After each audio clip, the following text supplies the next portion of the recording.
हे guys good morning. तर असं म्हणतात आपण जेव्हा घराच्या बाहेर पडतो तेव्हा आपल्याला ती दुनिया दिसते. ते 4 लोकं दिसतात, जे आपल्यासाठी खूप धोकादायक आहेत. आपल्याला खूप त्यांचा त्रास होणार आहे आणि हे सगळं फेस करून आपल्याला पुढे जावं लागेल. पण खरं तर सांगू ना, माझी सुरुवात तर माझ्या घरच्यांपासूनच सुरू होते. म्हणजे भाई कॉम्पिटिशन्स आहे.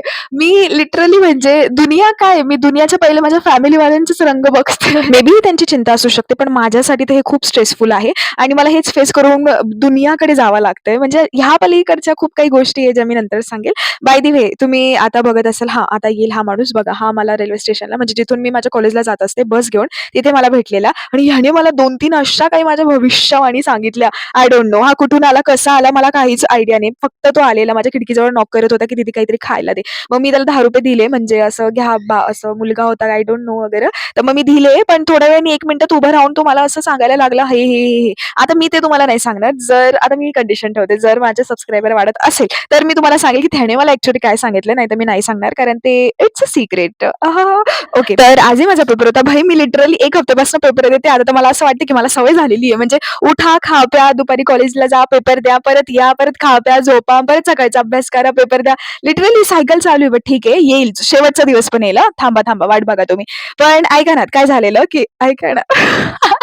जसं मला असं वाटतं तुम्ही फ्रंट ऑफ बसलेली आणि मी तुम्हाला सांगते. असो, तुम्ही पण माझी एक छोटीशी फॅमिलीच आहे ना, सांगणं गरजेचं आहे. ऐका ना, किती प्रेमाने बोलले मी, है ना, बरोबर. अच्छा, तर काय झालेलं, मॅमनी ना घरून एक बुक आणलं होतं, जे आम्हाला प्रोजेक्टसाठी काम येणार होतं. तर आम्हाला त्यांनी त्यांच्या कारची चावी दिलेली आणि बोललेलं आहे, की माझ्या कारमधनं ते बुक घेऊन या. पण आता आम्ही त्यांची कार अनलॉक केली, तेव्हाच सनरूफ ओपन झालेलं.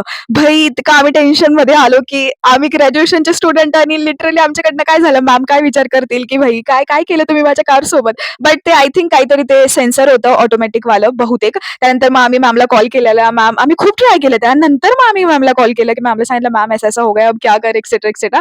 देन मग मॅमनी सांगितलेलं, की "ऐसा करो, ऐसा करो." फिर मग आम्ही केलेलं आणि फायनली मग ते बंद करून आम्ही निघालो आणि काय मग मी तिकडून येताना मॅम थोडं इन्स्ट्रक्शन देत होत्या. मग त्या ऐकल्या व्यवस्थित. त्यानंतर मी घरी यायला निघाले. मग घरी आल्यावर तर मग थोडीशी कामं-बिमं तर करावंच लागतं. नाहीतर माझी आई तर फुगूनच बसते. अच्छा. थँक गॉड माझी आई माझे व्लॉग बघत नाही. नाहीतर नक्कीच मी शिव्या खाल्ल्या असत्या. बरं असो. मला ना नेहमी कॉलेजवरून येताना खूप बोर व्हायचं, पण आता मी ना थोडीशी एक्साइटेड होत असते, कारण मला तुमच्याशी बोलायचं असतं. तर येताना ना म्हणजे आता नवरात्र घटस्थापना होणार आहे ना, तर माझ्या मम्मीने ना हे असं क्यूटचं एक डमरू आणलेलं आणि इतकं सुंदर वाजत होतं यार हे. That's it. Thank you for watching. भेटूयात उद्याच्या व्लॉगला. Don't forget to subscribe my channel. Okay. Bye bye. Good night.